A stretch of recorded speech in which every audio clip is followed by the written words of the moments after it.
When you own your intellectual property, it's one sure way of building wealth, as several businesses and individuals have proven. The National Library held an interesting forum in Kingston mid-September, a forum at which the value of intellectual property came to the fore, as well as the contentious issue of the duration of the current copyright. General Manager of the Jamaica Music Society, Evan Mullins, spoke passionately for an extension of the copyright term from 50 years to 70 years and gave reasons for that plea. Without an extension of the term of copyright for at least another 20 years, this will be an opportunity lost for our beloved musicians and performers to finally reap some benefit from their work. And I'm making the point here because I know the National Library also has an interest in the matter of copyright term extension. So I want you to bear with me a little on this particular point.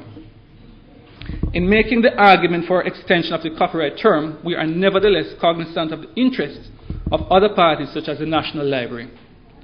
The National Library is undoubtedly a very important institution for the society at large, as it serves to maintain a record of our history through literature, music, etc., by preserving copies and making them accessible to future generations for reference, researchers, and so forth.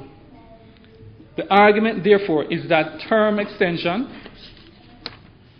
will have a negative impact on the accessibility of cultural material such as those contained in libraries and archives. I think this may be the position of libraries and so forth. We believe that the interests of both groups can be realized with some level of compromise. However, it cannot be that an extension of the copyright term is a definite no.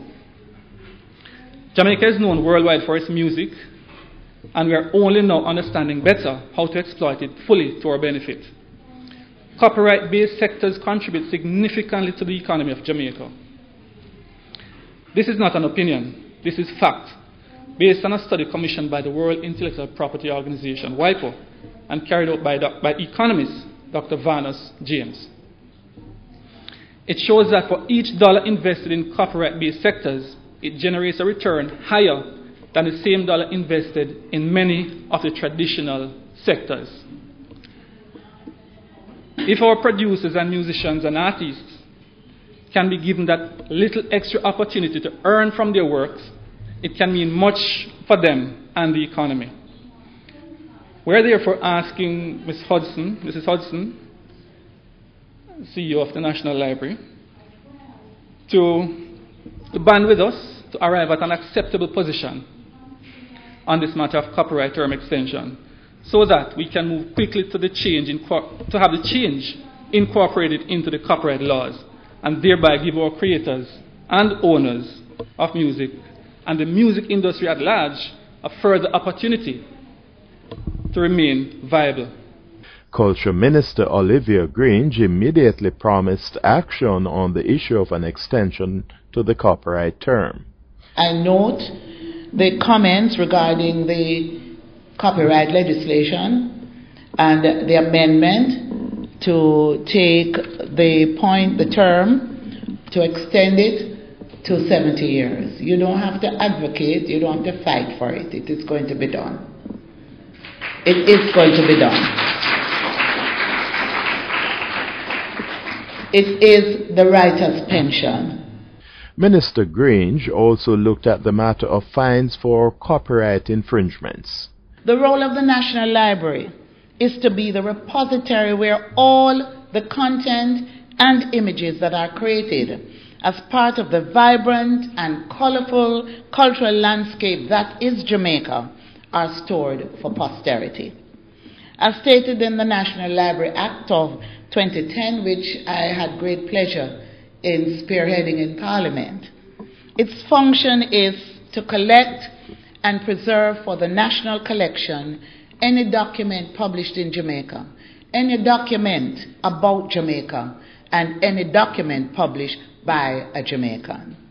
And, by the way, document is not just about paper. It is any material in text, graphic, visual, or auditory format.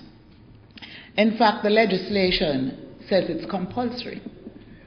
And I noticed that in reviewing it, I noticed it said the fine could be a figure of 50,000, not exceeding 50,000. I'd like to go to Parliament with an amendment and reverse that. Right? That should be the minimum fine. Several owners of intellectual property, including yours truly, made presentations to the National Library. Now, would you believe that hitherto the National Library only had 15 video recordings of intellectual property? That's your wealth for this week. I'm Owen James.